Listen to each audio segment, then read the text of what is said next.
Guru Nation, welcome back to another quick video. Thank you first of all so much for helping me shatter the algorithm just by you being here, just by your eyeballs being focused in on this video. It means a lot to me. Put a robot emoji in the comments. Help me continue to shatter the algorithms.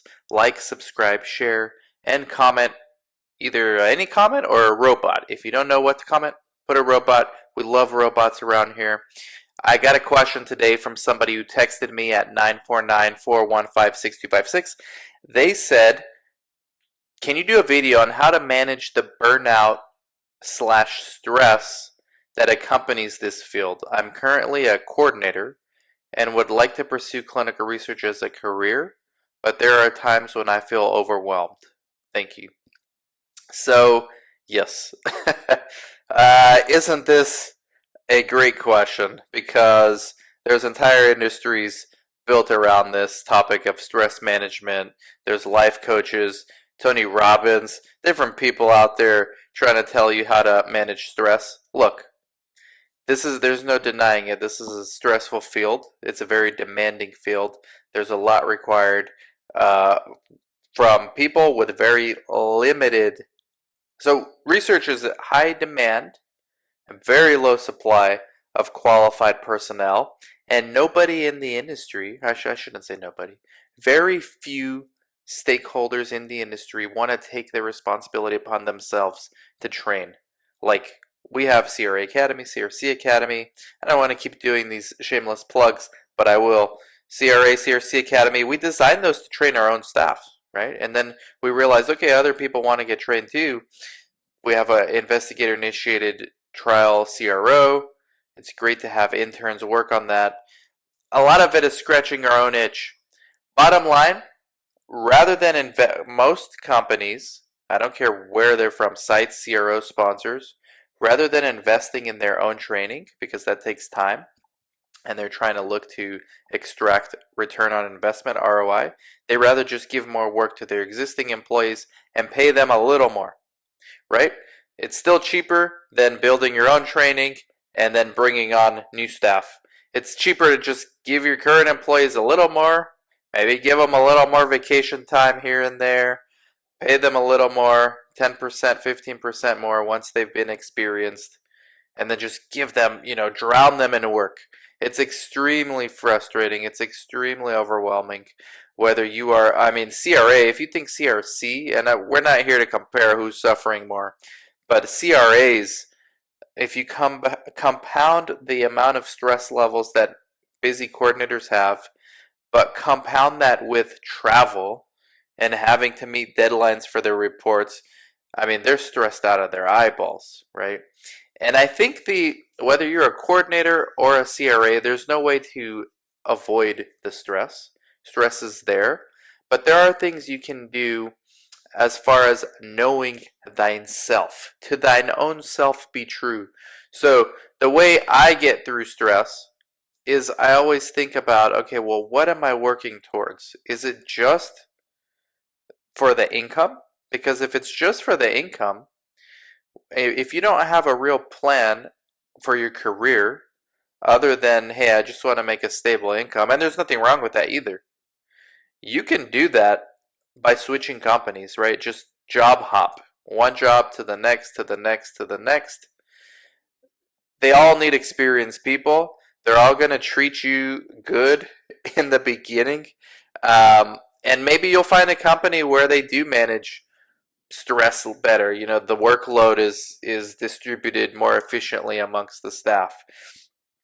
There are companies that do have workflow. I wouldn't say work-life balance, but they do have adequate staff to where no one CRC feels overwhelmed. And there are CROs where that occurs too. Unfortunately, it's just not the major CROs. So when you're starting out as a CRA at a major CRO, they don't necessarily care about your quality of life. They want days on site. They want monitoring visits.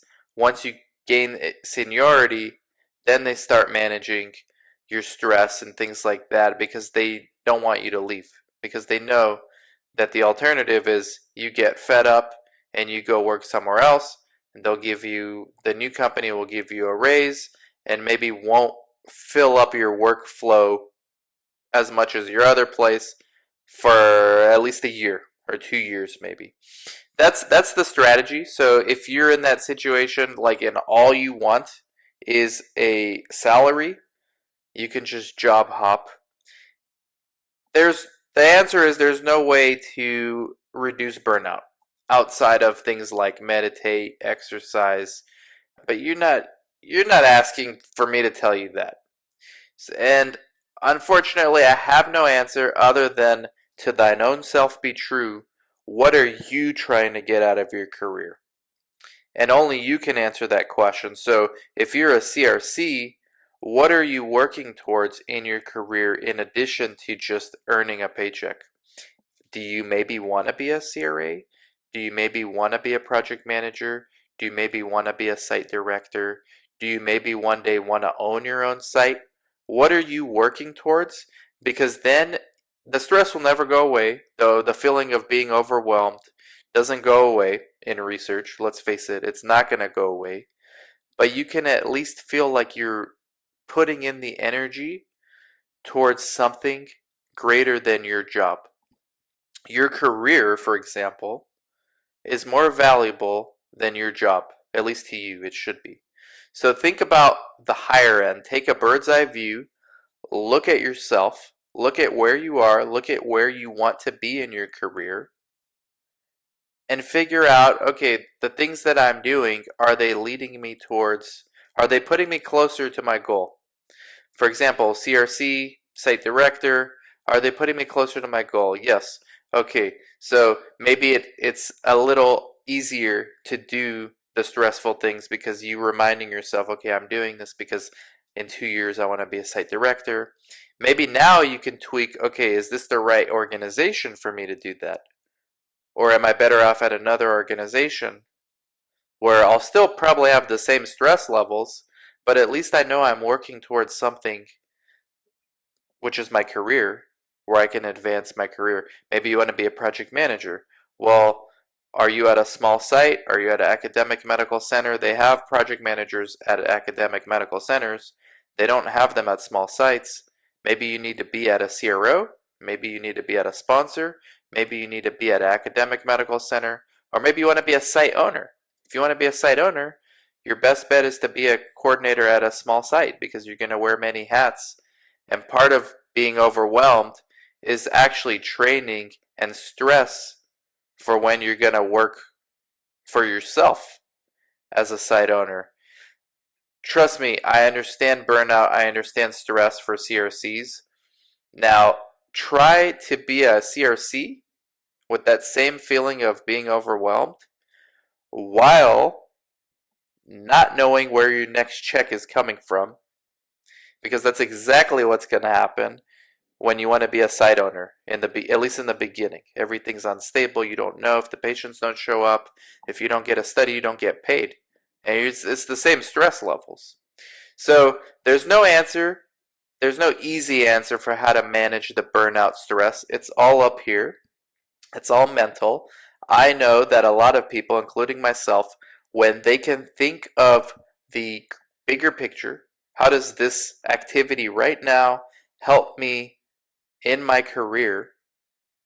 Now all of a sudden you go from working for someone else to working for yourself. Even if you never want to be a business owner, your own career is working for yourself. So it makes the stress and the feeling of overwhelming at least a little more tolerable because it's all up here.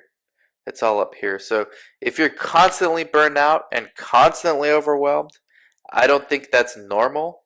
I think maybe there's a disconnect between where you work and where you're trying to go. So you really need to map that out. But occasional burnout and overwhelm, yes, it's going to happen. And it might be more tolerable if you know that you're at least working towards where you're headed. So I don't know. Hopefully it helps. I feel for you.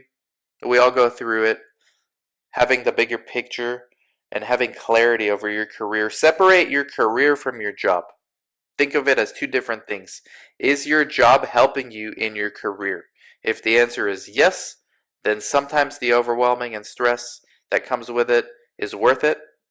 If the answer is no, my job does not align with my image of my career, then the stress and burnout is not worth it. Bottom line. Hopefully, maybe I should have started the video with that. It would have been a lot shorter. Thank you so much for asking this question. Good luck. Let me know what you guys think in the comments. Besides robots, let me know how you manage stress and burnout because it's inevitable. Take care.